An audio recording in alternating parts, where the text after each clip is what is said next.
비타민C하고 소금이 필요하다. 여러분들께서 드시고 계시고 궁금해 하기도 하고 또 많이 먹는지 적게 먹는지 잘 이해가 되어지지 않는 그런 분들도 많이 있는데요. 좀 전에도 평소에 제 방송을 잘 봐주시는 분이 계신데 아침 식사 후에 한 알, 점심 식사 후에 한 알, 이렇게 한 알씩 드시는 그런 분이 계시더군요. 그렇게 드시면 별로 효과를 제대로 보지 못합니다. 24시간 전체적으로 퍼뜨려서 나누어서 먹는 그런 방법이 있기는 한데요. 그것은 이제 비타민C를 몸 안에 충분하게 흡수시켜주는 그런 차원에서는 굉장히 도움이 많이 됩니다. 그래서 2시간 간격으로 하나씩 먹는다든지 그런 차원에서 그렇게 먹으면 흡수는 굉장히 잘 된다. 흡수되어지는 양도 중요하거든요. 그런데 이 비타민C는요, 소화를 시키는데 굉장히 유용하게 쓰일 수가 있습니다. 그래서 식사를 하실 때 최소한 2알 정도, 2000mg 정도를 드시면 드신 식사가 소화를 시키는데 굉장히 도움이 많이 됩니다.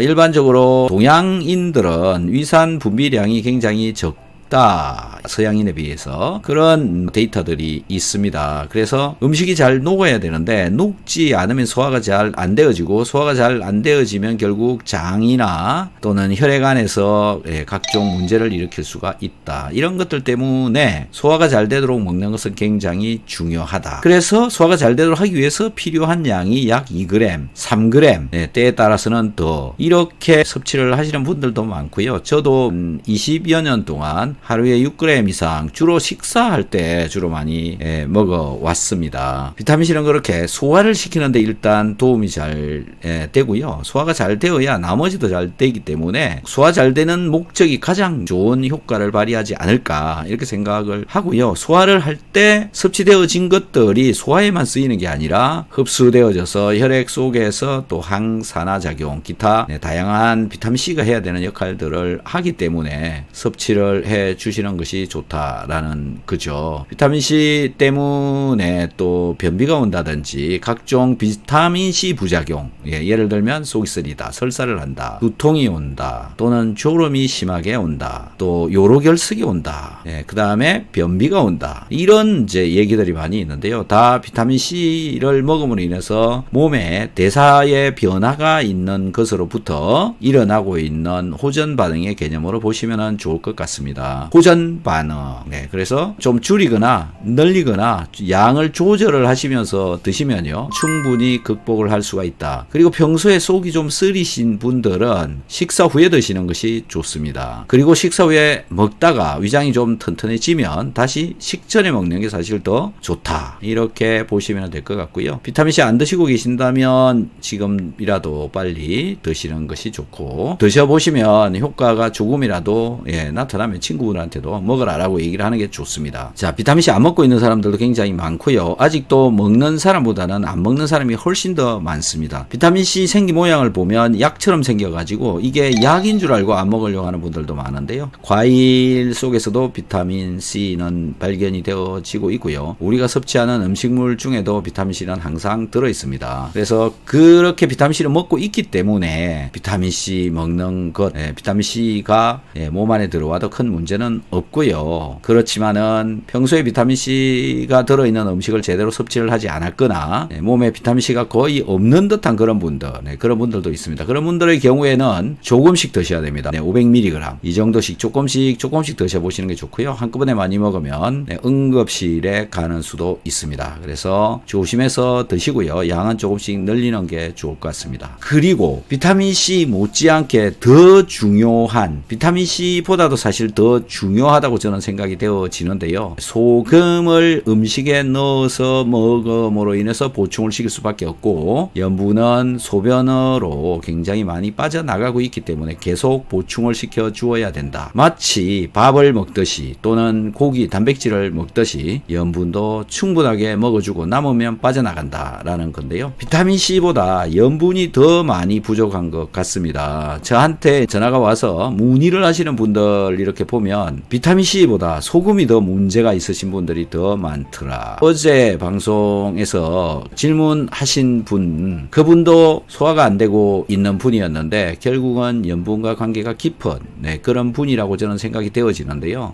대형병원, 대학병원 이런 데 다 다니면서 온몸을 뒤져도 문제는 발견되지 않습니다. 그건 왜 그러냐면은 염분 저염식을 하라고 얘기를 하고 있고 그 얘기 때문에 이분은 저염식을 계속 해버렸기 때문에 그렇지 않나 이런 생각이 드는데요. 그래서 염분 섭취는 굉장히 중요하니 염분을 제대로 먹고 있는지 그걸 체크를 하는 게 중요하고요. 그 체크는 병원에서는 잘 해주지 않습니다. 그리고 염분을 적게 먹으라고 얘기를 하기 때문에 염분 체크를 할 필요성이 없어져 버리는 거죠. 그리고 또 염분 먹으라 소리를 안 하는 이유는 뭐냐면 혈액을 뽑아서 염분이 충분히 있는지 없는지 조사를 하는데요. 혈액은 항상 정상입니다. 그것 때문에 말을 하지 않죠. 염분 먹으라는 얘기를 하지 않는다. 그런데 혈액 말고 혈관의 바깥쪽 부분, 특히 뭐 소변 이런 용액 속에 들어있는 염분의 양은 체크도 하지 않고요. 그리고 그 양이 어느 정도가 정상인지조차 제대로 알고 있지 못하다라는 겁니다. 하지만 혈액 속이 염분 농도가 0.9%이고 혈관의 바깥쪽도 혈관을 스며 나와가지고 우리 몸 속에 돌아다니는 것이 염분이기 때문에 우리 몸 전체에 염분은 퍼져 있어야 되는 것인데요. 그래서 혈관의 바깥쪽이 어디냐라는 건데 측정을 할 수 있는 곳이 소변입니다. 그래서 소변의 염 농도를 체크를 해보는 수밖에 없다. 그렇게 해서 소변의 염 농도가 0.9% 이상 나오면 이제 어느 정도 정상적으로 보시면 될 것 같고요. 그것보다 아래로 나온다면 염분이 부족하다. 그렇게 염분이 부족하게 되면 결국은 소화가 안 되거나 기타 많은 문제가 발생을 하는데 특히 힘이 없으신 분들, 몸에서 힘이 생성이 되어지지 않아서 맨날 누워 있어야 된다든지 어디 다니기가 힘드신 분들은 우선 염분이 제대로 몸속에 들어있는지 체크를 해보시기 바랍니다. 병원에서는 체크를 해도 답이 없다. 여러분들은 어떤 소금이 가장 짜냐?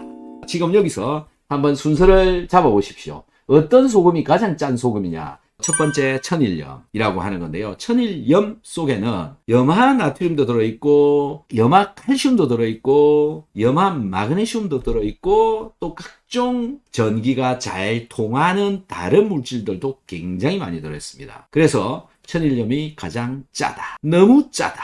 그리고 맛이 너무 없다. 라는 건데요. 그래서 천일염은 많이 먹기도 어렵습니다. 그 이유가 뭐냐면 여분의 염소, 쓸데없는 염소 성분이 너무 많이 들어있기 때문에 그렇다라는 거죠.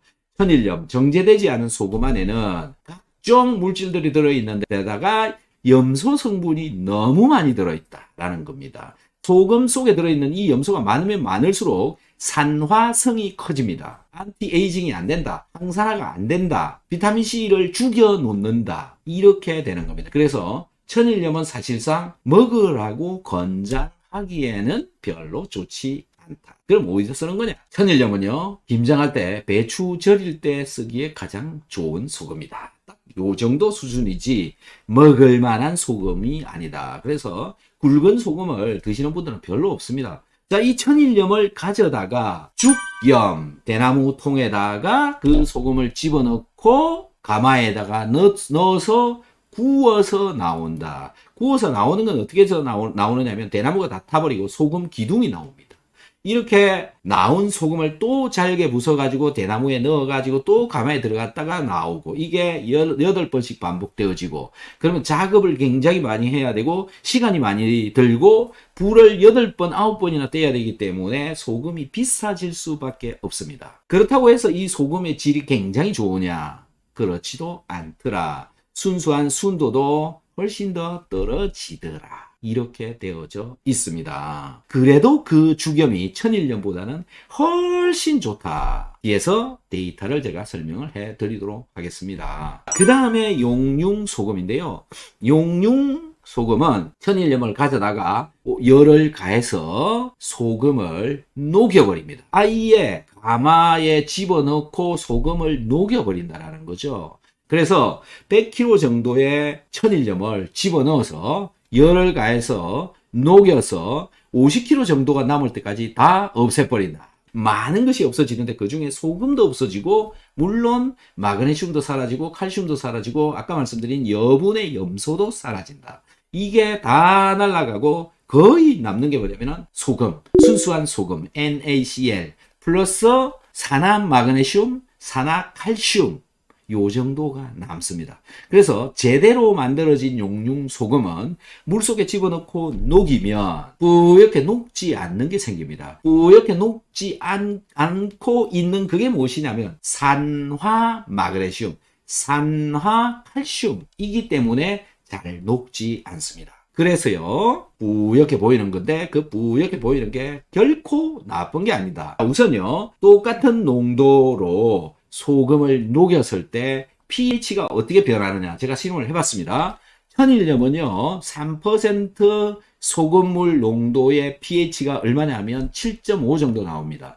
죽염은 8.5 정도 나오고 용융염은 pH가 9.5가 나옵니다. 아니 7.5랑 9.5랑 뭐가 다른 거야? 이렇게도 생각할 수 있죠. 그게 뭐냐면 항산화 능력입니다. 항산화를 시킨다. 항노화를 시킨다. 용융염은 죽염보다도 훨씬 더 항노화, 항산화 능력이 크다라는 거죠. 그런데 이 용융염은 하얗게 되어져 있는 그 성분으로부터 계속 항산화 물질이 또 빠져나옵니다. 이런 차이가 있기 때문에 굳이 제가 여러분들께 용융 소금을 먹어야 된다. 이런 얘기를 여러분들께 드리고 있는 거죠. 여러분들은 어떤 소금을 먹느냐라는 건데요. 그건 여러분들의 자유이지만 정말 중요한 건 뭐냐면 많이 먹을 수 있는 소금을 먹어야 되는 게 중요합니다. 내가 소금을 얼마나 먹고 있는지 제가 지금부터 계산하는 방법을 알려드리도록 하겠습니다. 여러분들께서 소변을 눕니다. 하루 종일 나온 소변을 전부 다 봤습니다. 그 소변에는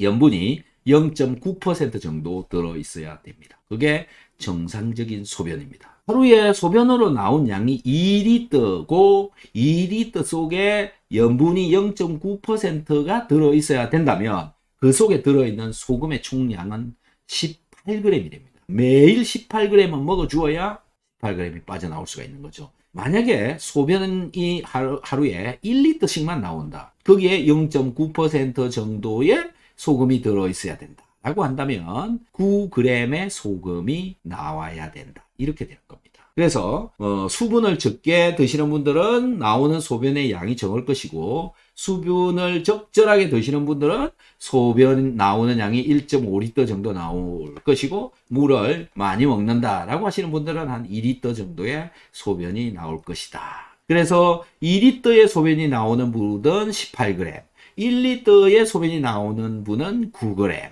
1.5리터의 소변이 나오는 분은 13.5g 요 정도가 적절한 소금의 양이다라는 건데 소변이 2리터 나오는 분 18리터의 소금을 천일염으로 한번 드신다라고 생각을 해보십시오.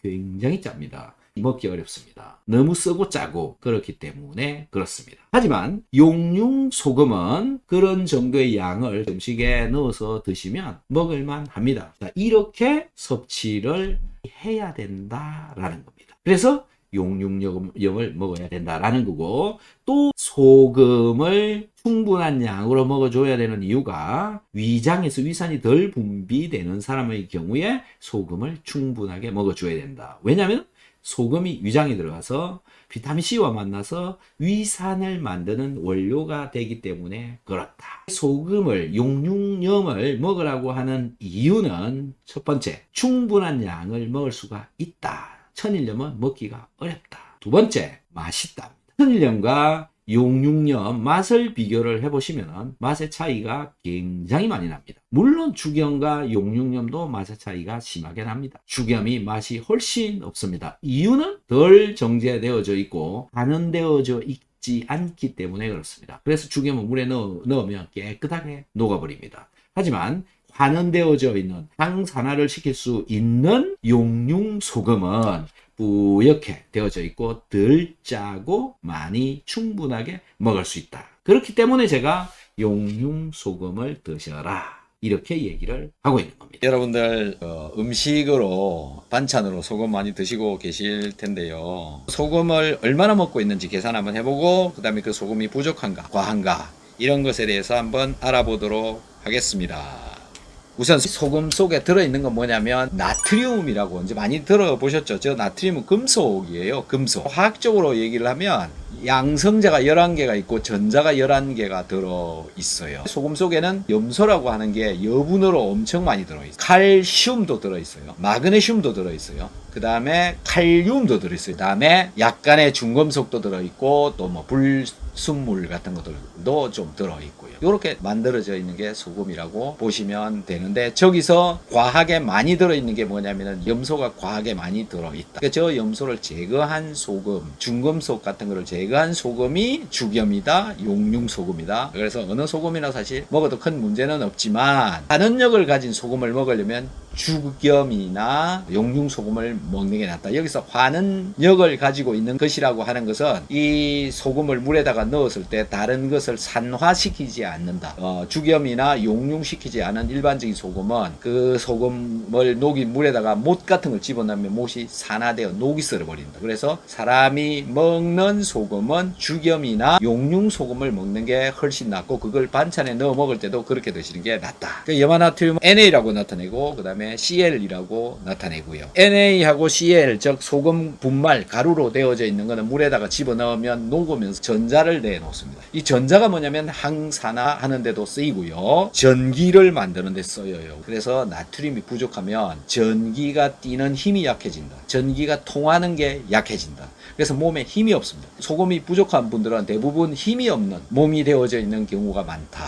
그래서 적정한 양의 소금은 먹어 주어야 된다라는 건데, 그 적정량은 사람마다 다 다르다라는 거죠. 소금이 혈중에 많이 존재하게 되면 이 소금을 배출시켜 버립니다. 몸에서 0.9%를 정확하게 거의 맞춰 주고 있죠. 그래서 어느 정도 저 수분량이 그대로 유지가 되는데, 요 바깥쪽 부분이죠. 이 혈관의 바깥쪽 부분, 요런데 여기 이제 세포가 있는, 림프가 있는 곳, 여기에는 소금이 많이 존재하게 되면 소금이 물을 붙잡고 그 다음에 부어오른다라는 것이고, 이제 0.9% 정도 이상이 되어지면은 이제 잘 배출되어져 나가는 것이고, 소변을 통해서 많이 배출되어져 나가는데, 만약에 0.9% 이하가 소변에 들어 있는 경우도 있죠. 그런 경우에는 내 몸에 소금이 부족하기 때문에 소금을 재흡수해서 갖고 가버립니다. 그래서 소변 중에 소금의 농도가 낮아져 있는 상황이 된다.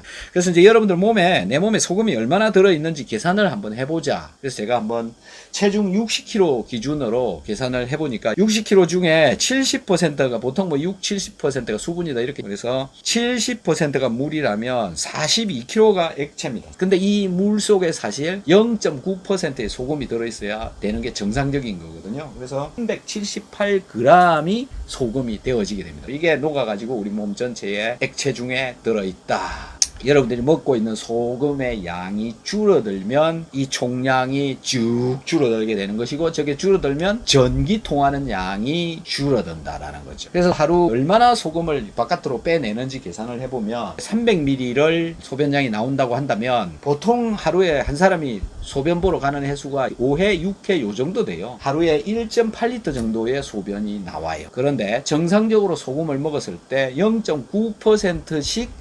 배출되어진다면 소금 빠져나가는 양이 하루에 16.2g이 나가요. 엄청 많이 나가죠. 그러면 하루에 16.2g 먹고 있나요? 소금이 부족한 사람들이 엄청나게 많다. 부족한지 안 부족한지 잘 모르니까 항상 좀 체크를 해봐야 되는데 체크하는 방법이 없어요. 그래서 소변을 받아가지고 소변에다가 염도계를 꽂아서 0.9% 이상이 나오는지 한번 체크를 해보셔라. 그래서 염분 부족한지 확인하는 방법이 뭐냐면 염도계로 소변 염도를 찍고, 소금이 부족하면 소화가 안 된다. 특히 단백질 소화가 안 되면 소화가 안 된 단백질이 막 흡수되어져서 혈액으로 들어와 버리면 면역 반응이 일어나고, 면역 반응 때문에 염증이 일어나고, 염증 때문에 혈관이 막히고 대사가 안 되고 당뇨가 오기도 하고 혈압이 올라오기도 하고, 이런 일들이 벌어진다. 또 소금이 부족하면 몸에 힘이 없는 사람이 된다라는 거죠. 그래서 소금 섭취 잘 한번 해보시면 건강한 몸이 될 거라고 생각을 합니다. 비타민C와 소금은 자연 치유력을 높여준다. 그래서 무조건 몸속에 있어야 됩니다. 없으면 안 됩니다. 오늘 댓글에 올라와 있는 글들, 비타민C, 소금 때문에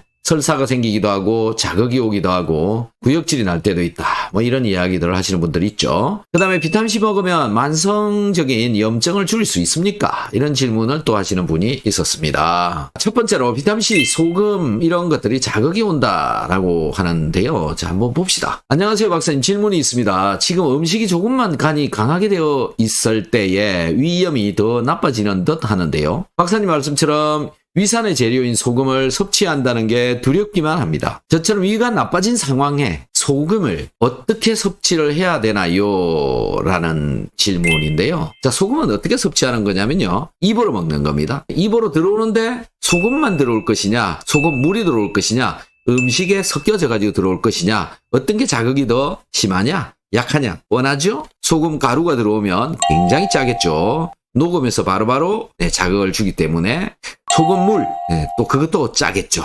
그럼 좀 덜 짜게 먹는 방법 뭐냐?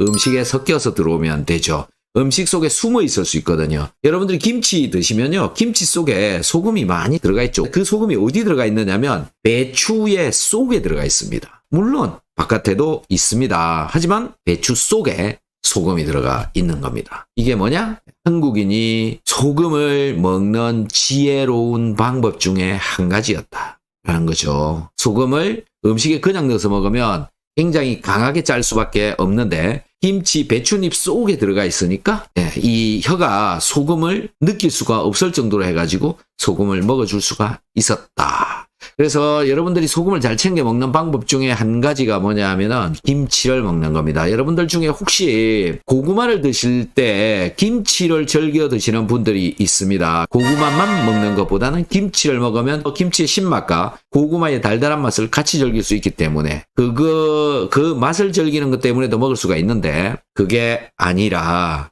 소화가 훨씬 더 잘 되기 때문에 고구마를 먹을 때 또는 감자를 먹을 때 김치랑 같이 먹게 되는 거죠. 왜 소화가 잘 되게 되었느냐? 김치 속에는 신맛을 내는 젖산이 들어있고요. 배추잎 속에는 소금이 들어있습니다. 이 것들이 내 위장에 와가지고 음식물들을 잘 소화가 될 수 있도록 해주기 때문에 그렇죠. 거기다가 김치 속에는 유산균이 들어있죠. 아주 과학적인 이유가 있었던 것이었다라는 건데요. 이 소금을 나는 위장에 자극이 넘어와가지고 못 먹겠는데 이거 먹어야 되냐 말아야 되냐 이렇게 묻는 질문을 하시는데요. 무슨 일이 있어도 소금은 먹어줘야 되는 거죠. 어떤 일이 있어도 소금은 몸속에 필요한 것이다. 그래서 적정량의 소금 농도를 유지를 시켜줘야지 아래쪽으로 소금 농도가 줄어들게 하거나 또 소금 농도가 너무 올라가게 하거나 그러면 몸에 이상 반응이 오는 거죠. 그래서 여러분들이 이 염분을 도대체 어떻게 먹고 있는지 아무도 관심이 없다라는 게 중요한 문제거리죠. 심지어 오로지 적게 먹으라는 말만 하고 있지 적당하게 먹으라는 말은 하지도 않는다. 그래서 공부를 열심히 하셔서 내 몸에 소금이 잘 들어오고 있는지 적당한 양으로 유지가 되어지고 있는지 알아보셔야 된다. 자, 이분 어떤 방법을 택하든지 간에 드셔야 되는 건데요. 어떻게 먹어야 되느냐? 김치 속에 들어있는 소금을 먹는 방법이 있죠. 그러니까 가볍게 헹궈버리고 먹는 이런 방법도 있는 겁니다. 물에 너무 푹 담갔다가 꺼내면은 그 소금이 바깥으로 빠져나와 버립니다. 그래서 그것도 안 되고요. 가볍게 빨리 헹궈서 먹으면 소금을 좀 더 잘 챙겨 먹을 수가 있겠죠. 그 다음에 음식에다가 넣는 겁니다. 밥에도 좀 뿌리고요. 짠맛이 아주 덜 느껴질 정도로 밥에도 뿌리고 또 다양한 어떤 음식을 먹을 때 거기에도 좀 뿌려서 먹고 이러면은 어느 정도 소금을 넣을 수가 있고요. 또 한 가지 방법은 국물을 통해서 챙겨 먹는 겁니다. 이게 가장 확실한 방법이죠. 국물, 맛있는 국물을 만들어서 거기에 소금을 넣어서 이렇게 드신다.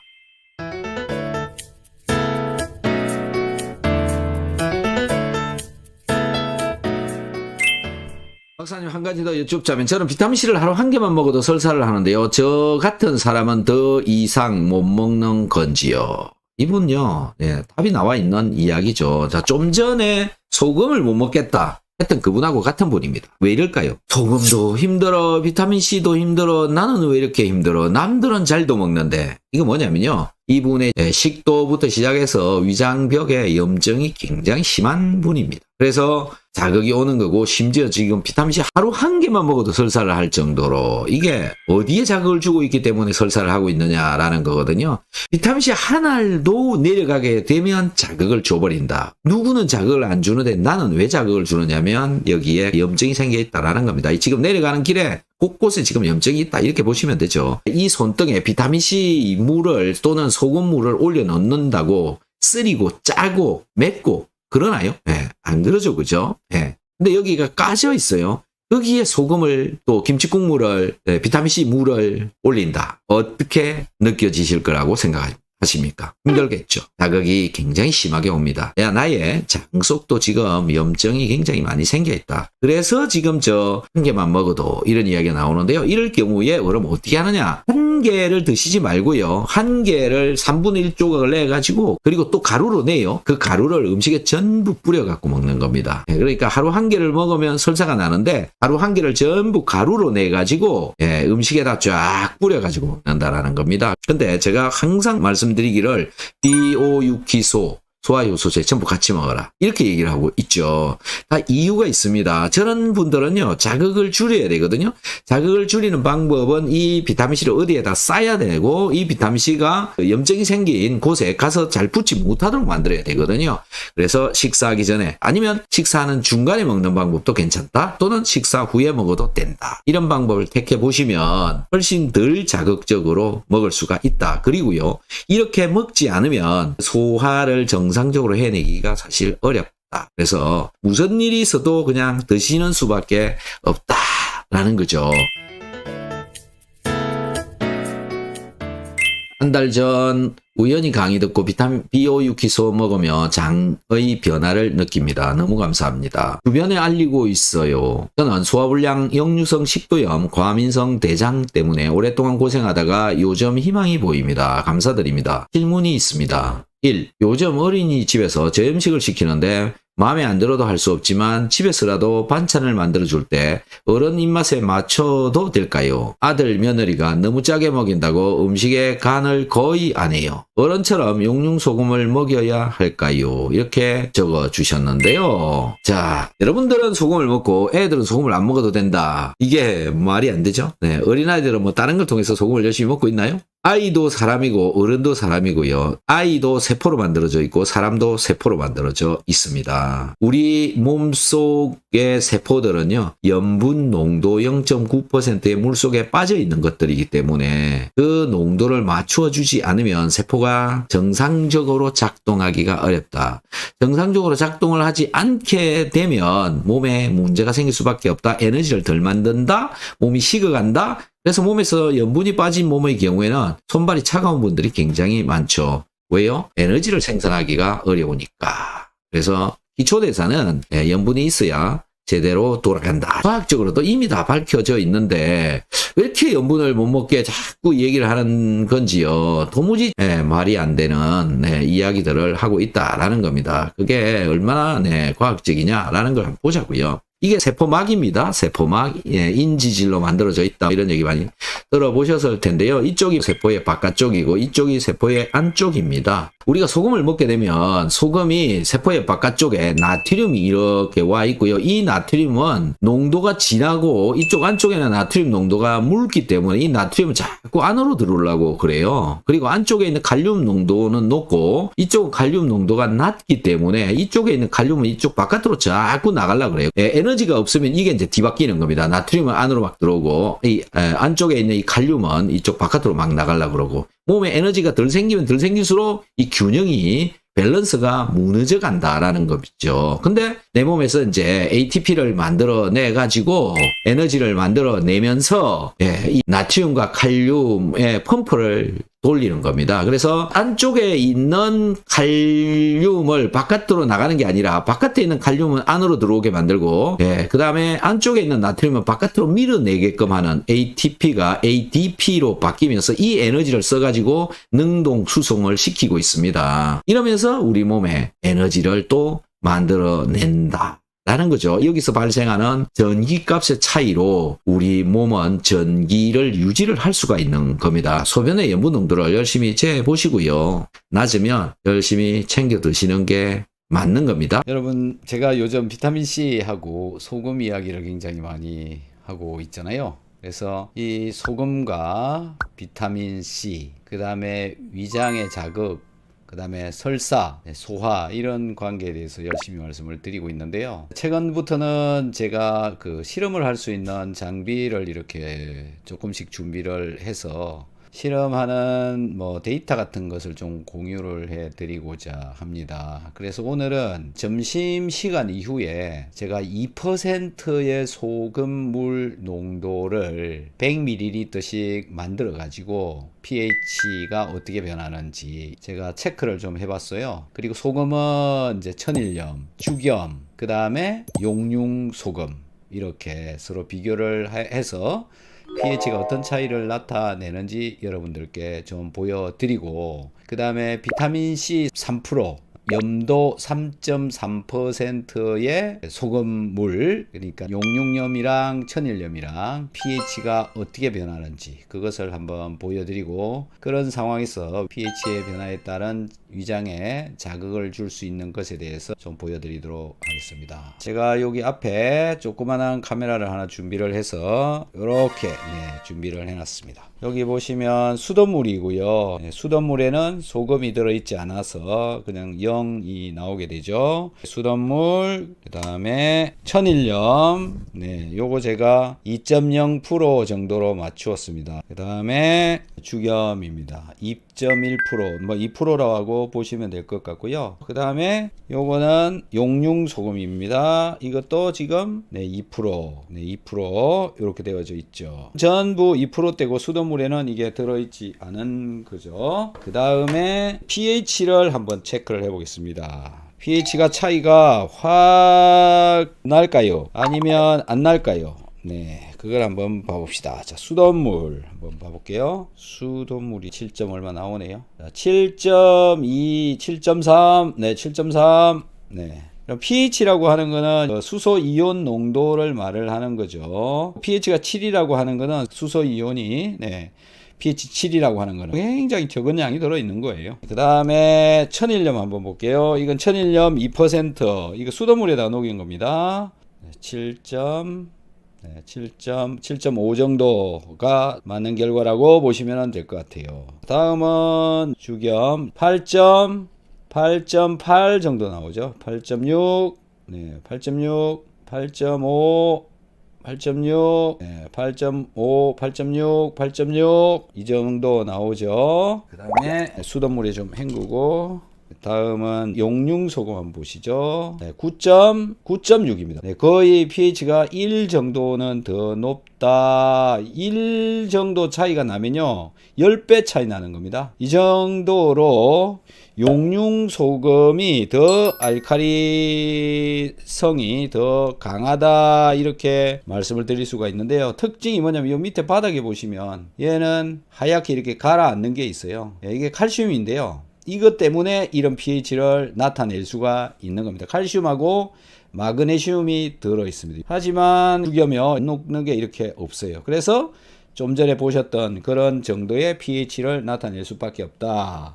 이번에는요, 천일염 3.3%, 비타민C 3%, 100ml에 3g 들어갔다, 이 이야기입니다. 요것을 또 한번 재보도록 하겠습니다. 얘가 3.1, 3.2, 자, 이거 천일염 3.3%, 비타민C 3% 넣은 겁니다. 소금의 염도는 지금 현재 3.3%를 나타내고 있죠. 그리고 똑같은 용융소금, 용융염에다가 비타민C 3%, 자, 3.3% 나오죠. 그 다음에 이것의 pH를 한번 봐볼게요. 용융염부터 먼저 한번 보시죠. 3.0. 자, 소금하고 비타민C하고 만나면 pH가 3.0 정도 되어진다. 그리고 천일염을 한번 찍어 볼게요. 천일염에 비타민C 2.5까지 내려갑니다.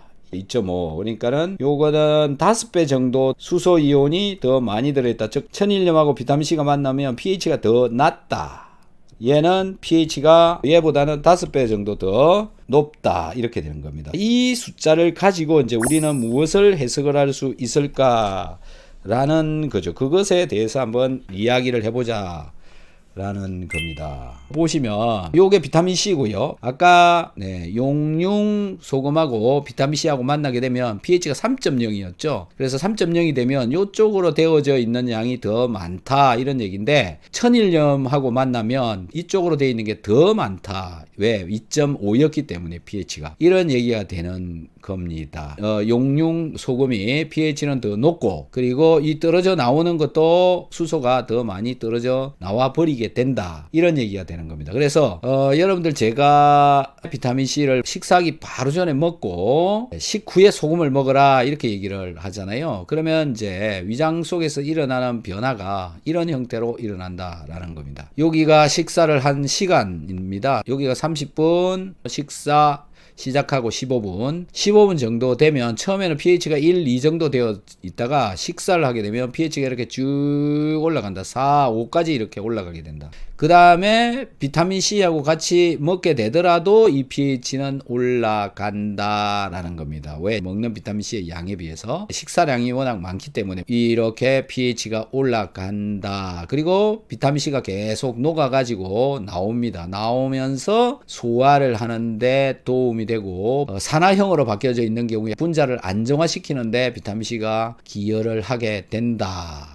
그 다음에 식사를 하고 나서 1시간 정도 되면 pH가 떨어지기 시작하는데, 이때 용융소금을 먹게 되면 이 비타민C와 용융소금이 또 만나가지고 위산처럼 약하게 작용을 하는데, 아까 보셨다시피 pH가 3이 나왔잖아요. 그 정도로 나와서 pH 2.5가 나오는 천일염보다는 자극이 덜 되어진다 라고 말씀을 드릴 수가 있겠습니다. 이런 관계에 있기 때문에 식후에 소금을 먹어주는 게 더 소화에 도움이 잘 될 것 같고요. 그 다음에 또 한 가지가 비타민C가 녹았을 때랑 또 소금이 녹았을 때 위벽에 주는 자극, 이런 자극들이 위벽이나 장에 염증이 없는 분들은 거의 뭐 아무런 문제가 없는데, 장벽에 염증을 가지고 있으신 분은 천일염보다는 용융염이 덜 자극적으로 먹을 수 있다. 천일염보다 용융염이 pH가 더 높다. pH가 낮은 게 더 강한 거거든요. 몇 배나? 5배나.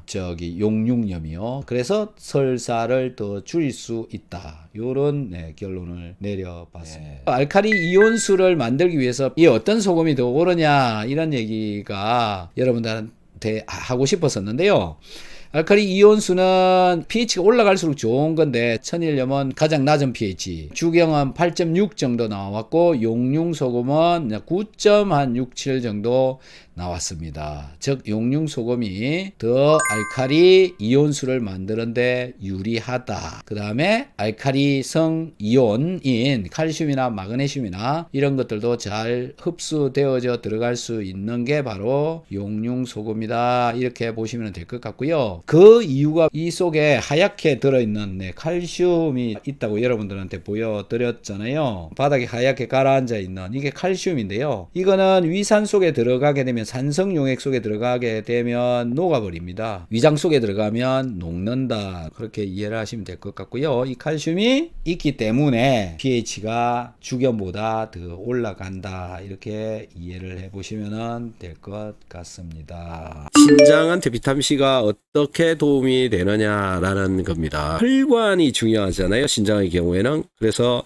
당뇨에 걸려서 지속적으로 혈당 농도가 높게 되면 그 혈관이 이 포도당 때문에 망가진다 이렇게 되어져 있죠. 자, 포도당 때문에 혈관이 망가진다라고 하는 것은 어떻게 해서 망가지느냐, 이제 이 부분들을 우리는 이해를 해야 되잖아요. 그래서 포도당이 혈중에 많이 돌아다니면 이 혈중에 돌아다니는 포도당과 혈중에 돌아다니는 활성산소하고 만나게 되고, 활성산소에 의해서 이 포도당이 산화가 되어집니다. 이게 혈관에 계속 지속적으로 달라붙게 되면 결국은 그 혈관이 굳어지게 된다. 이렇게 신장 혈관 혈관이 망가진다. 그래서 원인은 포도당은 우리 몸에 있어야 되는 것이고 활성산소라고 하는 놈은 되도록이면 제거를 해서 저 혈관에까지 나오지 못하도록 하는 그 방법들이 중요한 거죠. 비타민C가 혈관에 돌아다니게 되면 혈관에 들어온 활성산소를 안정화시킨다.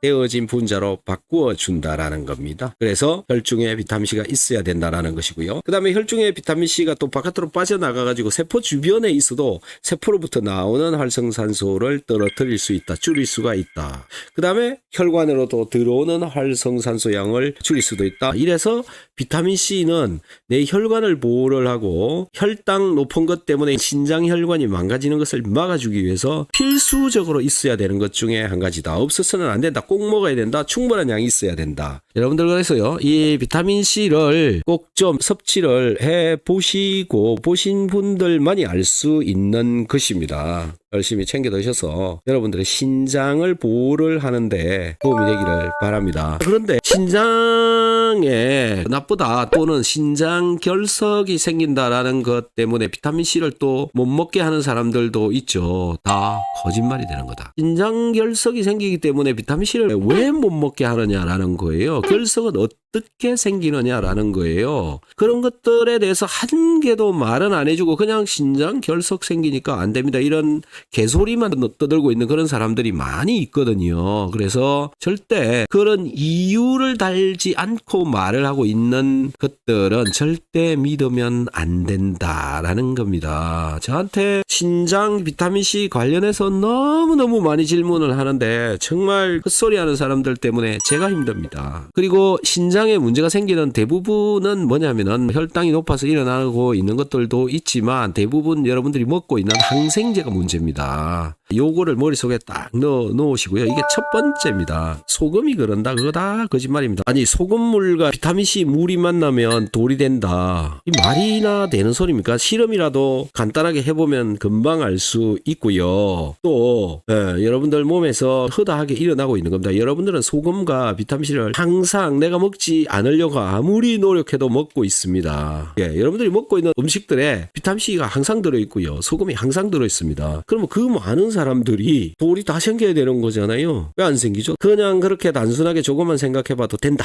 자, 신장, 비타민C 필수다라는 거 요거 이해를 하셔야 되고요. 그 다음에 두 번째가 뭐냐면은 소금입니다. 뭐 항상 드리는 말씀이지만 왜 소금이 신장에 이로운 것이냐? 왜 그럴까요? 신장도 세포로 만들어져 있고요. 신장에도 수많은 혈관이 지나갑니다. 신장에 있는 그 세포들이 무엇으로 살아가느냐라는 것에 대해서 이해를 해야 되는 거죠. 세포의 바깥에는요 항상 나트륨과 염소가 같이 있습니다. 소금이 있습니다. 퍼센트로 0.72에서 0.8% 정도 들어 있습니다. 항상 있습니다. 그렇게 있는 거란 말이죠. 그런데 먹지 말아야 된다? 그게 거기서 없어지잖아요. 나의 세포가 이제 못 살게 되는 겁니다. 그게 없으면 오히려 더 못 산다라는 겁니다. 그래서 생명 현상 중에 우리의 혈중에 들어있어야 되는 소금의 농도가 있는데 그걸 지켜야 된다라는 것이고요. 이걸 지키지 못하면 오히려 세포가 살아가는데 어려움을 가지게 된다. 그러니까 먹어야 된다라는 거죠. 그런데 내가 먹고 있는 모든 음식에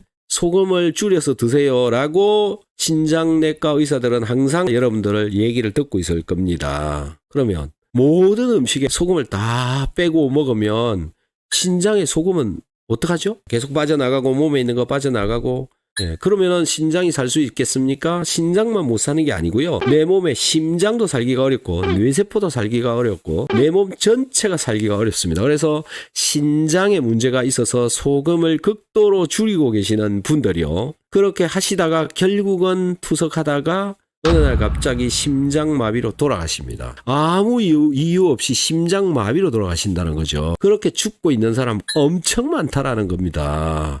잘못된 의료 정보 이걸로 그냥 죽어가고 있는 사람 너무 많다라는 겁니다. 저는 항상 기본을 이야기를 하는 겁니다. 기초적인 이야기를 하는 것입니다. 세포가 살아가는데 물이 필요하다, 소금이 필요하다라는 거. 이렇게 기초적인 이야기를 한다. 그거 없으면 죽는다라는 겁니다. 그래서 철저하게 소금 적당량은 챙겨 먹어야 됩니다. 신장이 아무리 나빠도 기준은 지켜야 된다. 그래서 신장 나빠서 소금을 줄이고 있으신 분들 제 이야기를 좀 잘 들어보시고 잘 판단을 해보시고 인터넷에 조금만 찾아보십시오. 나의 세포가 살아가는데 필요한 소금의 양은 얼마인지 증명되어져 있는 데이터 이런 거 조금만 찾아보시면 많이 나옵니다. 그래서 신장을 살리기 위해서 필수적으로 있어야 되는 것이 나트륨이다. 즉 소금에 들어있는 나트륨이다라는 거고요. 그 다음에 또 한 가지가 세포의 바깥에는 나트륨이 있어야 되지만 세포의 안쪽에는 칼륨이라고 하는 것이 있어야 됩니다. 근데 여러분들이 칼륨을 하루에 얼마나 많이 먹느냐라는 거예요. 얼마나 먹습니까 여러분들?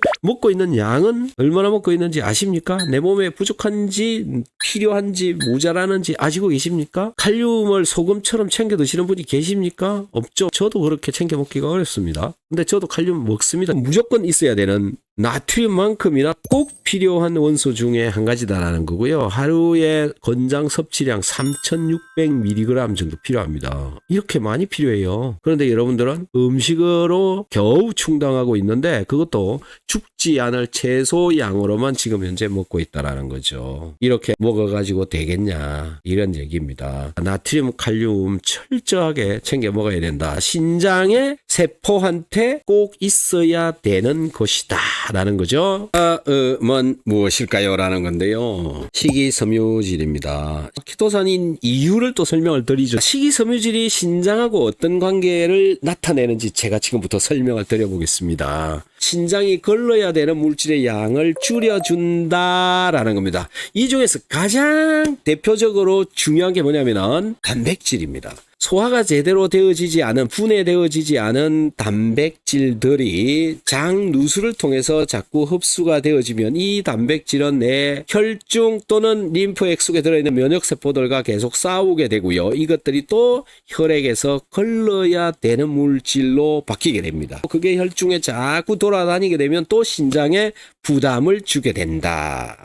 이상한 단백질들이 신장에 와서 달라붙게 된다. 이것을 혈중으로 흡수되어져 들어오지 못하도록 하는 소화되지 않은 단백질을 붙잡고 빼내주는 것이 바로 키토산이다. 그래서 키토산을 먹어야 된다. 이렇게 되는 겁니다. 자, 다음은요. 오메가3입니다. 오메가3를 열심히 먹으면 내 혈중에 돌아다니고 있는 지방들이 혈관에 달라붙는 것도 많이 막아준다. 그래서 혈액이 순환이 잘 되도록 해준다.